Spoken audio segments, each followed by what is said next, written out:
this, but also this weekend, Leroy, I am excited because it's UFC 281, dude. Yep. And I am excited about this card. I'm really not even the most excited about the two championship fights. I'm quite frankly most excited about what some people would dub the people's main event. Normally when there's not a title on the line, but the one everybody's looking forward to the most. That's the people's main event. And I think Michael Chandler versus Dustin Poirier is that.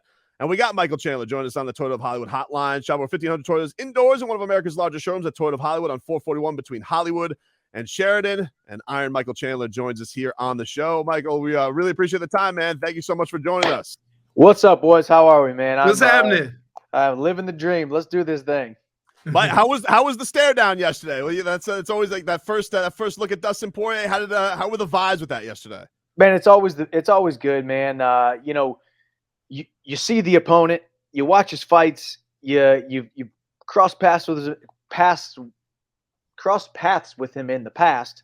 But then all of a sudden the fight happened, or the fight is coming up, the weigh-ins are coming up, the press conference is coming up, then it's nose to nose, then it's eyes to eyes. And then it's like, okay, this thing's real. Let's do this thing. So it was good, man. The crowd was rowdy here in New York City. This is, man, it's becoming one of the fight capitals of the world. You got to remember, MMA wasn't even legalized here up until not that long ago. And now it's, man, the fans are rowdy. Madison Square Garden, we are going to blow the roof off of the thing. Like you said, I agree. I think this is the people's main event. Is this one of the places that, is up and coming, or you feel that, from now on, hey, I got to go to New York and fight? Man, it's not to downplay any arena or any city. For me, this is Madison Square Garden. Warming up in the same locker rooms as Muhammad Ali, walking the same halls as Mike Tyson, like just combat sports mecca with the history of this when it comes to the fights and the crazy fights that have happened here in New York City. So you try actually not to think about it too much. I know I look out my window and Times Square is literally right there. I got to make sure my blinds are completely closed or I can't sleep at night. So it's awesome out there. The energy is crazy high. So I try to just keep myself nice and neutral, keep my heart rate nice and neutral, keep myself copacetic, ready to go on and put on a performance on Saturday night. So it's, I love New York. I love this city. My wife lands here in a few hours, so I'm excited to see her and then get this weight done and go out there and get after it. Michael, are you surprised with how much and how fast the company seems like it's wrapped its arms around you? Because for so long you were like holding Bellator on your shoulders, and everybody always wondered what was Michael Chandler in the UFC going to be like. And your run has just been electric. Every fight is fight of the year candidate. It's unbelievable. But like, have you been surprised how fast like they've embraced like, yes, Michael Chandler is blockbuster. We need him in all of our big events because the fans want to watch him? I was wrong. I was completely wrong, boys. Yeah, I mean, for years I thought, hey, man, I'm an indispensable asset here in Bellator. There's no way the UFC is going to treat me better than Bellator. There's no way that I'm going to get the certain perks or get treated like a guy who takes this truly seriously. And I came over to the UFC, guys, and I was absolutely wrong. This organization is absolutely head and shoulders above any organization on the planet when it comes to mixed martial arts, for sure. And I would say, not that I've ever played any other sports, but I've been around a ton of other athletes, professional athletes in the NFL, NBA, MLB. And I've heard some stories and I've heard the way that they're treated or certain things. I'm telling you guys right now, the UFC takes care of their fighters extremely, extremely well.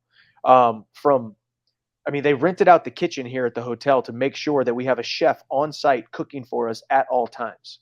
I've got Charles from the UFC PI who's been here since before I got here, helping me with all of my hydration, all of my electrolytes, all of my meals, all of my planning, preparation, rehydration, dehydration, post rehydration. This is an absolute amazing VIP concierge service. It feels like I feel like I'm a professional athlete here in the UFC. I haven't felt like that a ton in the past. I felt like I was just a guy going out there and fighting in a cage somewhere. So it's the UFC is amazing. I love Dana, Hunter, Sean Shelby. I love every single person here on staff, and I think they like me because I try to just be a pretty normal guy and be nice to people. You'd be really surprised how well you get treated if you're just nice to people. Talking to Michael Chandler, UFC 281 coming up on pay-per-view, ESPN Plus pay-per-view this coming Saturday. Can't wait to see him versus Dustin Poirier. This matchup in particular, Michael, like Dustin and you are both very good at what seemingly are like the most violent fights. When you get ready for something like this, is that in your head? Like this can be the craziest 3 rounds. Is it similar to like when you get ready for a Justin Gaethje or something like that? Yeah, I think I think I focused a lot more on the war that it will be when I fought Justin Gaethje than I did this one. This one I see it as more technical, being sharp, being smart, being composed, being confident, really exposing Dustin in certain areas. I know I've got glaring and gaping holes in the way that I fight sometimes. So we're trying to clean up a couple of those things. Get in, get in there, start to negotiate and navigate the fight, and kind of see where the fight goes. I know this: I will get my hand raised. I will put on a dominant performance, and the UFC will change their tune when they're thinking about putting Islam Makhachev versus Volkanovski for the double champ status, because they're going to say Islam needs to fight a legitimate lightweight first for his first title defense, and why not it be the best wrestler in the division and the guy with the heaviest hands in the division? Because Chael Sonnen came out pretty recently, and he says he loves that matchup for you. He feels like you have like the secret sauce to beat Islam when he has such a dominant fight, and everybody's saying, oh, he's got to prove himself, but he does what he does to Charles. What do you see in that matchup with him? Like, why would you agree with Chael that you got like the path to beat Islam when he looks so dominant in a title fight like that? Well, just because I haven't shown my wrestling doesn't mean I can't use my wrestling. I train wrestling every single week, multiple times a week, both in the open and on the wall, on the cage wall. I'm very confident in my wrestling. It just so happens I haven't quite shown it too much in the UFC. But when you have seen it, pick Justin Gaethje up, make him do a flip, blast Tony Ferguson across the cage, and he doesn't get up for 2.5 minutes. When I take guys down, I can hold them down. I will get position. I will do damage, and I will look for a submission or just a ground and pound finish. I've proven that in the past. You go back and watch a lot of my fights before the UFC. I utilize my wrestling a ton, just haven't shown it quite yet. So I think it's the perfect little secret that I have, because people think I just want to go out there and stand and bang. But it's definitely a very, very very great tool, well-polished tool in my arsenal to be able to use my wrestling. So I think Islam runs into me, can't take me down. I think I can take him down. Islam's not going to be great off of his back, him being on bottom, him getting punches rained down on him having to fight out of submissions, fight out of positions, because that's a place he doesn't want to be in, a place that, quite frankly, he doesn't really find himself very much. So I'm excited about the opportunity, but get past Dustin on Saturday, and we campaign for that title shot. Have you already? Go ahead, Leroy. So I'm interested in this aspect of just UFC in general. You go into these fights with a game plan, right? Now, do you consistently try to work that game plan, or like you said, you have other things in your arsenal? Maybe your coaches, you come back after a round and they say, you know what?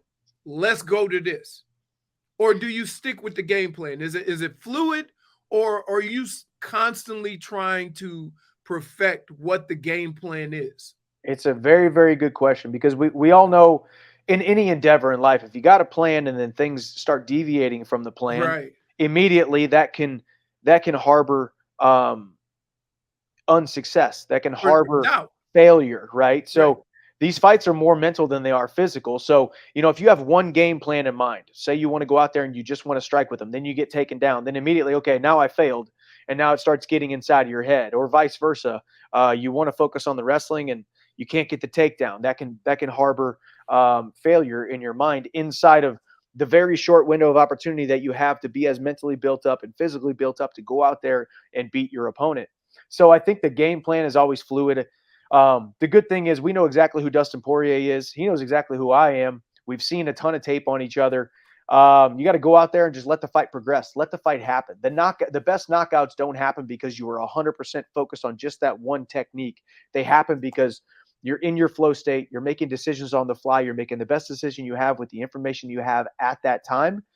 And then boom, a punch lands, or boom, a submission locks in, or boom, you dominate a guy and you just watch him wilt. Or boom, you change Tony Ferguson's face. Yeah, that too. I mean, sometimes a blind squirrel finds a nut, and you're like, all right, well, here we go. That kick worked, and when you saw the stills, Michael, when you saw the stills of his face, like, like sometimes I feel like we don't really understand what we're watching when we're watching you guys, but to see what you're able to do to somebody's face with that kick, like, did that even blow you away of the impact that you had on him on that? It did. I'm actually still convinced that that's photoshopped. Some of the pictures I've seen are photoshopped. I don't know, because I don't know. Obviously, don't remember what it looked like inside the actual action. I've seen some videos where it's like, okay, I could see where that's, the bitter beer face, if you will.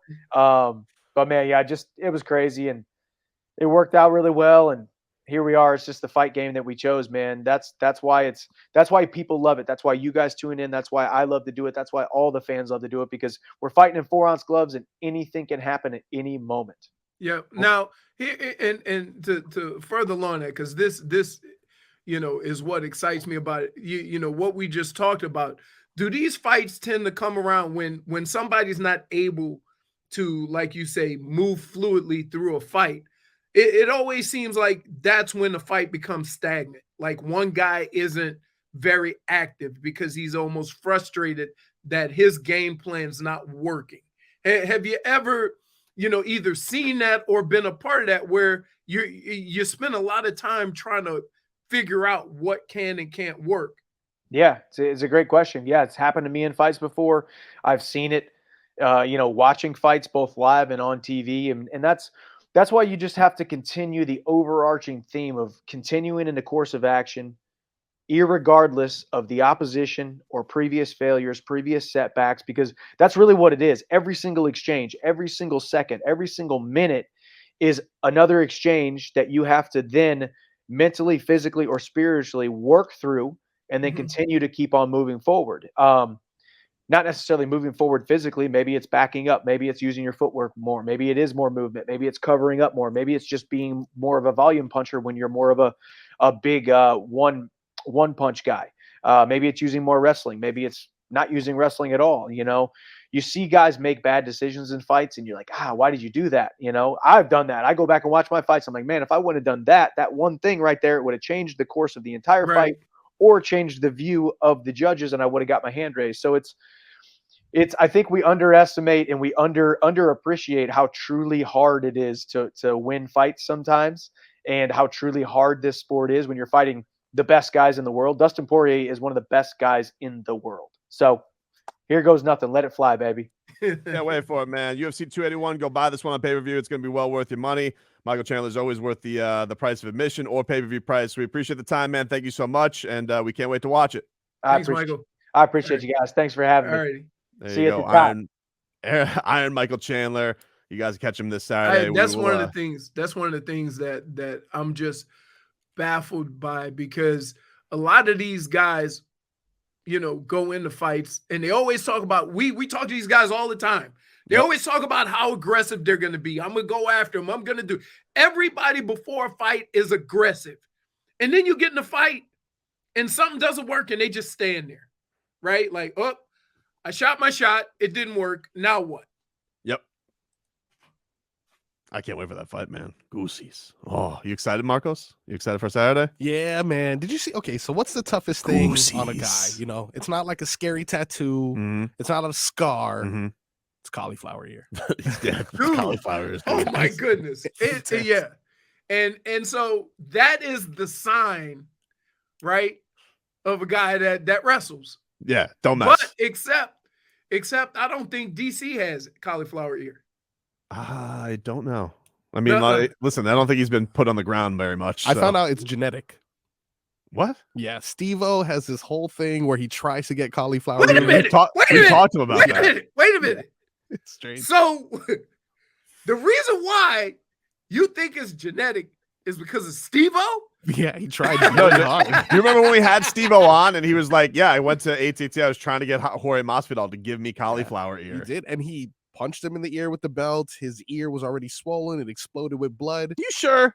I'm positive, dude. Dude, like, just see. Wait a minute. That's bro science, dude. I don't think that's true. That's science. Mark, Science. we need to reevaluate your All right. life. Well, you know what? decisions. Guess what? If you're consulting with Steve-O for reasons why people can't get cauliflower ear. You know what, dude? That's going to be your question to Dustin Poirier. Yeah. Because we got him coming up in the 1 o'clock hour. We'll talk to the Dustin about that because I don't think I don't think so, dude. I don't think that's how it's going to roll. Steve-O is a scientist. Really?